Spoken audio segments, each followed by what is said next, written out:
Hey Reddit. Throwaway for obvious reasons. I've been married to my wife, Cassie, for almost 7 years. We met in college. She was funny, fiery, and never afraid to speak her mind. I liked that about her. At first, the first few years of marriage were decent, but over time, things started to shift. Little things at first. She'd get irritated more easily, pick fights over dumb stuff like how I folded laundry or if I chewed too loud during dinner. I chalked it up to stress, work, the usual excuses. But then came the secrecy. She started guarding her phone like it was a nuclear code. Changed her passwords. Took calls in the bathroom. She said she needed privacy, which I respected, but it started to feel like there was a wall growing between us. She also started working late. A lot. Like nights she wasn't even scheduled. And if I asked about it, she'd snap, "Why don't you trust me? Are you that insecure?" That one always made me shut up. The intimacy dropped off too.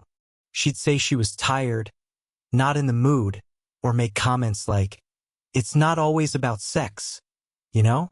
Even when I wasn't initiating anything, I tried to rationalize it. Maybe we were just in a rough patch. Maybe I wasn't doing enough. I started planning little dates, leaving her notes, helping more around the house. Nothing changed. If anything, she became colder. I didn't want to admit it then, but the gut feeling had already started growing. Something was off. I just didn't know how deep the rabbit hole went. It happened 2 weeks ago. Cassie had come home late again. Said she stayed after work to help a coworker with some HR issue. She smelled like perfume that wasn't hers and had makeup smudged in a way that looked rushed. I didn't say anything. I just nodded and went to bed. Around 2 a.m. I woke up and realized she wasn't in bed. I walked into the living room and saw her passed out on the couch, phone in her hand, face lit up from the screen. She must have fallen asleep mid-scroll. Now, here's the thing, I never go through her phone. Even when things felt off, I respected her space. But something in me just snapped. Maybe it was the months of gaslighting. Maybe it was the emotional distance. Maybe I was just done being the idiot. Her phone wasn't locked. No passcode. I swear it felt like fate. First thing I saw, a message thread with a contact saved as Ashley Work smiling face with halo. Weird, since she doesn't have a coworker named Ashley. I clicked it. It wasn't Ashley. It was some guy. Hundreds of messages. From months back. Flirty, dirty, and detailed. Stuff like, "Can't stop thinking about last night. You left marks on my neck smirking face. He's clueless. Poor guy thinks I'm working late face with tears of joy. I hate pretending I'm still into him. Can't wait to get out." My chest started pounding. I felt like I couldn't breathe. Photos too. Some explicit. Hotel rooms. Him shirtless. Her in lingerie I'd never seen before. And then, one of them in our house. Our house. I don't remember setting the phone down. I just stared at the floor for what felt like hours. My ears were ringing. I felt like someone had pulled the world out from under me. And the worst part? I didn't even wake her up. I just stood there, watching her sleep peacefully, like she hadn't just destroyed me. The next morning, I didn't say anything right away. Couldn't. I was numb. She acted normal, like nothing was wrong. Asked if I wanted coffee, complained about the weather. I watched her like a stranger in my own kitchen. But around lunchtime, I couldn't hold it in anymore. I just asked, "Hey, who's Ashley from work?" She froze, just for a second. Then her face twisted into this annoyed smirk, like I was the problem. "What are you talking about?" she snapped. "Your phone. I saw the messages." Instantly, the switch flipped.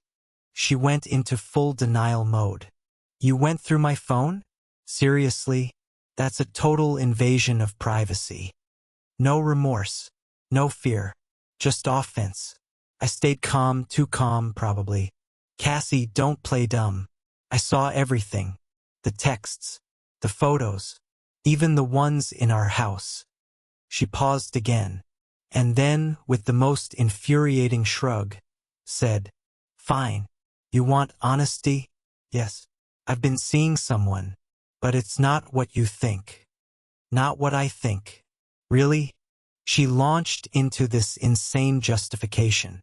Said she felt unseen, neglected, emotionally starved. That I pushed her away. That he made her feel alive again. I asked her why she didn't talk to me. Why she didn't ask for counseling or anything before jumping into someone else's bed.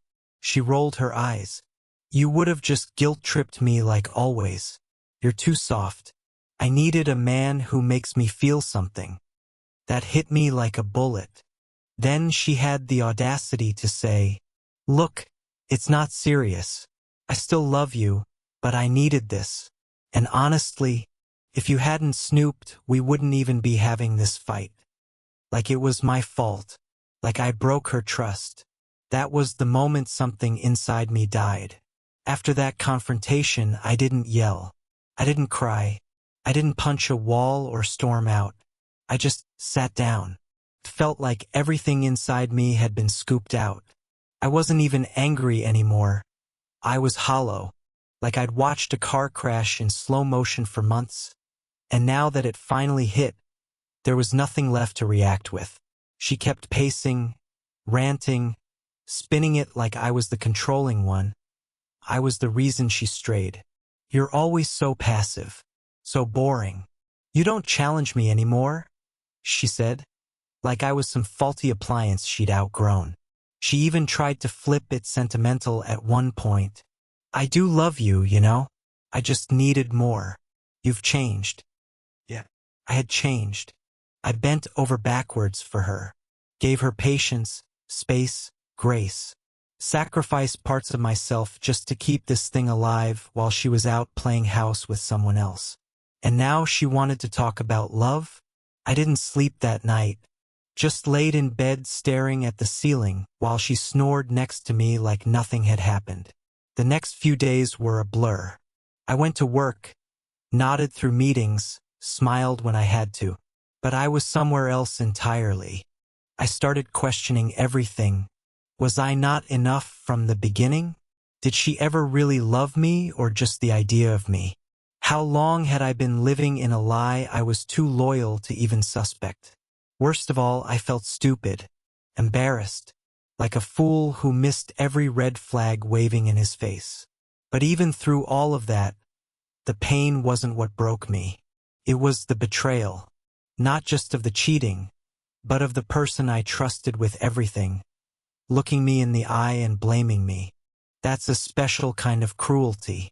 A week after the confrontation, I made a decision. I was sitting in my car outside our house. Well, my house technically, since I bought it before we got married, and I realized something. I didn't feel like I was coming home. I felt like I was walking into enemy territory.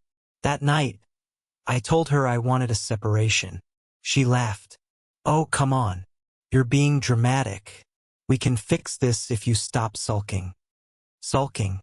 That's what she thought I was doing. When she realized I was serious, her tone flipped again. Suddenly, she was panicked, begging, promising to block him, go to therapy, delete every app on her phone. She cried real tears, or at least they looked real. She even said she'd quit her job to prove she was serious.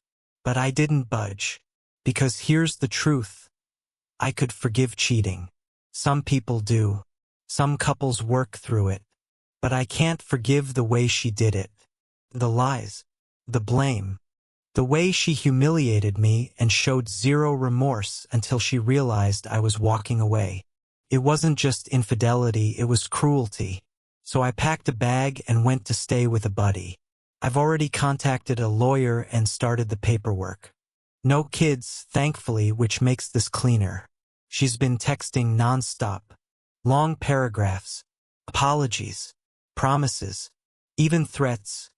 You'll regret this when I'm gone. That sort of manipulative guilt tripping I'm finally seeing for what it is. But I'm not going back. I don't want to spend another second building a future with someone who tore ours down the second she got bored. This time I'm choosing me. It's been a month now. I'm staying in a small apartment, half my clothes still in boxes, eating microwave meals and drinking too much coffee. It's not glamorous, but weirdly, it feels more like home than that house ever did toward the end. I've had time to think, to actually feel everything I was trying to suppress. The grief, the shame, the anger, but most of all, the clarity. Looking back, the signs were all there. The sudden distance, the blame shifting, the "you're too sensitive" jabs every time I tried to express myself. I wanted so badly to believe we were just in a rut that I ignored the fact that I was being emotionally neglected and manipulated. Here's the truth I learned the hard way. If someone loves you, you won't have to convince them to respect you. Cheating isn't just about sex. It's about selfishness, disrespect, cowardice. And when someone lies to your face over and over and still expects you to stay, that's not love. That's possession. To anyone reading this who feels like something's wrong in their relationship, trust your gut. Don't let guilt or fear keep you in a place where you're constantly questioning your own worth. You deserve honesty. You deserve effort.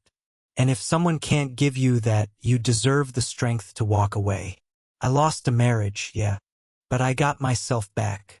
And honestly, that's a trade I'll take every time. Thanks for reading, Reddit. If you've been here or are here now, I see you. It sucks. It hurts like hell. But there is life after betrayal. And sometimes, it's better than the one you thought you were building.